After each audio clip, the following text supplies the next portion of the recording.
संगीत रागी साहब, इस्लामिक आतंकवाद से आप क्या समझते हैं? अगर इस सवाल के जवाब में कोई आपत्तिजनक बात लिख गई हो, उसके नाम पर तोड़फोड़ करना क्या जायज है?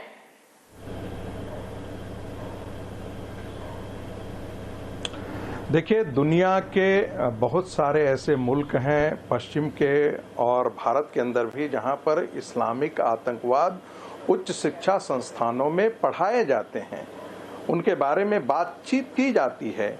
और दुनिया में ये एक सच्चाई है कि इस्लाम के नाम पर आतंकवाद होता है। इसमें भी कोई दो राय नहीं है कि उस आतंकवाद की जड़ जो है वो धर्मशास्त्र है। ऐसे में यदि कोई सवाल करता है तो उसमें कोई वह नाजायज गलत नहीं है। किसी भी ज्ञान की परंपरा में यदि आपके सवाल किया जाता है तो आप उसके उत्तर दे सकते हैं, उस जो आपको लगता है वो मन के अनुसार दें, तथ्यों और तर्कों के आधार पर करते हैं। कोई भी उत्तर परीक्षा के अंतर्गत आप अपने इमोशन से नहीं देते हैं। आपकी भावना क्या है वो आपका आधार नहीं बनता है। आपके पास तथ्य क्या है और आपके पास तर्क क्या है। क्या यह सच नहीं है कि दुनिया के जितने इस्लामिक कंट्री हैं वहां पर इस्लाम के नाम पर आतंकवादी संगठन है? क्या यह सच नहीं है कि दुनिया के अंदर कोई भी इस्लामिक मुल्क नहीं है जहां पर आतंकवादी संगठन काम नहीं कर रहे हैं?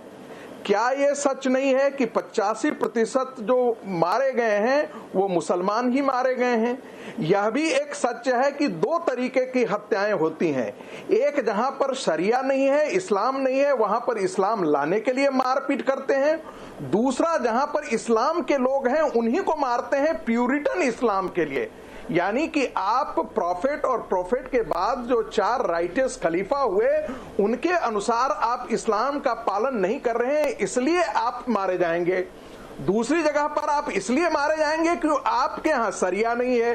तो नतीजा यह है कि दुनिया के कमोबेश जितने मुल्क हैं, फ्रांस को ले लीजिए, जर्मनी को ले लीजिए, आप स्पेन को ले लीजिए, अमेरिका को ले लीजिए, इटली को ले लीजिए, ऑस्ट्रेलिया को ले लीजिए, रसिया को, कोई दुनिया का ऐसा जगह है का जहां पर इस्लाम एक सिग्निफिकेंट प्रोपोर्शन में हो और वहां पर इस्लामिक टेररिज्म, सेपरेटिज्म नहीं काम कर रहा हो?